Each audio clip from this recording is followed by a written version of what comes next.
May 11th, 2018. Daniel, what happened that day? May 11th, 2018. Hold on, I have to get to the doc. No, don't look it up. Don't look it up. May 11th, 2018. Yep. What happened? Was waiting for my No, don't look it up. Just tell I'm me. not. I'm Wait, not. I'm like. wait. I'm thinking Oh. about it. I was waiting into my acceptance for Ryerson. So it would be a Actually, no. I was already accepted. I was just waiting to join Ryerson Oh in my the fall. that's a good shout. May 11th, 2018. Okay, so it was the playoffs, right? Is it hockey related? For some teams, yeah. For some teams, I don't know. I feel like it's blatantly obvious, and we're The gonna Leafs feel realized they needed John damn Tavares. stupid. Well, that would have happened a few months earlier, Daniel, because that would Okay. have been in July. May 11th, 2018 is the day that Kyle Dubas was named general manager Oh. for the Maple Leafs. Wow. Wow, I didn't realize that. November 20th, 2019. What happened? I think someone got fired or something. Mm-hmm. Is that what happened? Someone got fired by the name of Mike Babcock. That was the day that Mike Babcock got fired. So After let's just the Nick Petan paradigm shift. After Marc-Andre Fleury made the Yeah. save. So let's just do some quick math here. So May to June, July, August, September, October, November, plus the additional year. Yeah. So 18 months. So Mike Babcock claims Quick maths. that apparently the moment that Dubas was hired, Yeah. that Lou left and he knew he was going to get fired. Which, guess what? He's probably not wrong. We all knew it was going to The we entire knew fan, it. We knew it, the yeah. entire fan base knew it. Even Steve Simmons knew it. So tonight there was actually his full interview with Christine Simpson on the big screen, which has been so great. All her big screen, she's so good at her job. I want more Christine Simpson content all the time. She's fantastic. There's been a clip that's come out as a little teaser where he's talked. He said the moment Lou left, I knew it was going, and he basically makes it sound like the moment that was it. He had an additional 18 months. He lasted playing Matthews 15 minutes in that last game 7. Which by the way does not look great on Kyle. Like he should have been fired then. He was given that much runway. We haven't mentioned this because why would we? He's going back to coach the University of Saskatchewan. where I think he coached back in the day, and he'll be helping them look. Isn't he for- from Saskatchewan? Probably whatever. And apparently he'll be the coach this year, and he'll help them look for a replacement. This is all part of the Babcock media tour to come back. And we'll talk about the full interview again on Sunday. But I just he's such a piece of fish. He's just a piece of fish. What?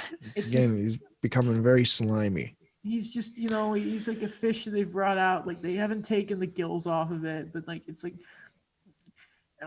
when he got fired, he's like, let's say he's a salmon, and what he should be by the end of this sort of time is he should show that he's grown, that he's developed, and he should look like a filleted salmon after Gordon Ramsay gets his hands on it. Instead, he's just sort of festered in like a broken fridge, and it's like he smells. It's going green. Has he changed? No, he hasn't. He's just what's happening here? He's Why? making it worse for himself. He's Yes. making it worse. He's just a dirty fish now. I have a positive out of this. What we all knew. He We doesn't speak realized. French. No, we. No, so We- this is the positive. He Let's knows hear it. what brand of hockey he brings, and he knows himself, so he's just confident to never change.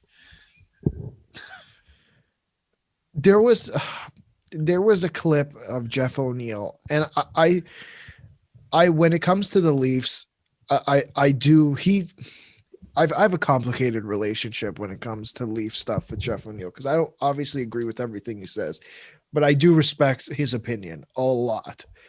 And like he was going in on Babcock, and I've never seen that.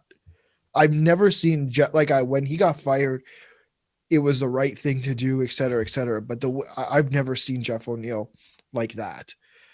I don't remember. I'll try to find it after I'm done. I'm surprised about that. He Yeah. basically went about like this guy's used to everyone, like treating him like worshiping the ground he walks on. Me like, I'm Team Cam, Mike Babcock, right? I'll try to find it and I can play it at least. I also find it surprising that you said you disagree with Jeff O'Neill, because I always kind of thought, based on this template of this show, you associated yourself more with Jeff O'Neill. I 100% do. The overdrive example. I 100% do. Okay. I just disagree with on some of the things, but oh man, I respect that guy so much. I found the clip, by the way. Okay. I think you can, if you want, you can share your screen just once I'm done. I'm not a big fan of what he's doing. I'm really not. Like, I think he's playing. I feel like he's trying to play the victim card here. Whether he actually is or isn't, you have to be aware of what you're doing. Whether that's what you're trying to do or not, you have to know that it's quite clear to everyone that you're trying to play the victim card here. And we talked about it in the LeBron article. I wasn't the biggest fan of the LeBron article. I thought the way it was written, and it could have been the quotes that he used of Babcock. I'm sorry, but he sounded like he was making himself out to be the victim of this situation, where, yes, I think there were a lot of Leaf fans and hockey fans who absolutely dumped on him. And I think, did some people go too far? Probably, but that's the case with every single situation. Mm-hmm. But the important, sorry. just the important thing is you have to learn what you did wrong. Like, I feel like he hasn't figured out that. I think he needs to figure out that you can't be that stubborn. And we talked about it in Montreal with Dominic Ducharme. He's willing to change. We talk about it with Sheldon Keefe. He's willing to change his lines. He's willing to change how they play a little bit. The concept is the same, but the idea can change. Mm-hmm. And the way he treats his players should be different. Sorry, I'm done. Okay. Well, no, you're completely right. So this is Jeff O'Neill on Overdrive yesterday with his great Hartford Whalers stuff. Kaliakova was on there as well. And Twitter user Halford Norris got it. So, if you look at Koliakovo's face, that's what said it all to me. Mm-hmm. I don't know. Right. Yeah. Let me know if you hear it properly. Be a Hall of Fame coach. Dude, here's what it is, Brian. I got to tell you right now. This guy's used to walking around and everyone kissing his ass because he's Mike Babcock and he's the coach of Team Canada and he's smarter than everyone else. What's going on now is he's having a difficult time with people not seeing his greatness, as people calling him out for being a jerk and a bad coach and a bad guy. And he can't deal with people not kissing his ass and the respect he used to get. And the way he treated everyone prior is just not happening anymore because no one's going to let it. And he's having a tough time dealing with that. Yep. That's where it's at right now. What was key there is you talked with Kaliakova. He called him a bully. Yeah. There's a certain way people talk when they're on TV or radio, right? And it's almost kind of like I don't want to call it a shield, but it's like a thing of armor, right? And for a second there, that was Jeff O'Neill himself. That wasn't O-Dog, as we'd say. That was Jeff O'Neill, like at his core, is how I took that too. Like Babcock, probably shouldn't coach in this league. His time's done. But we'll stick on the Leafs. Sorry, anything else? You're still sharing your screen. Oh, well. I stopped it. I stopped it. It's all good. I stopped it. Yeah, no, I'm not a big fan of him doing the media escapade or whatever it's called. The media tour. Sure. Especially the way it's being done.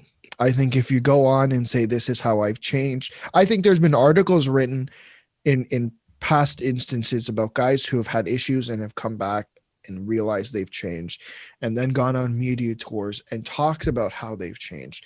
But I feel like we're at this point with Mike Babcock where I'm willing to let him change. It's not that, let me be clear, because we've had discussions in the past.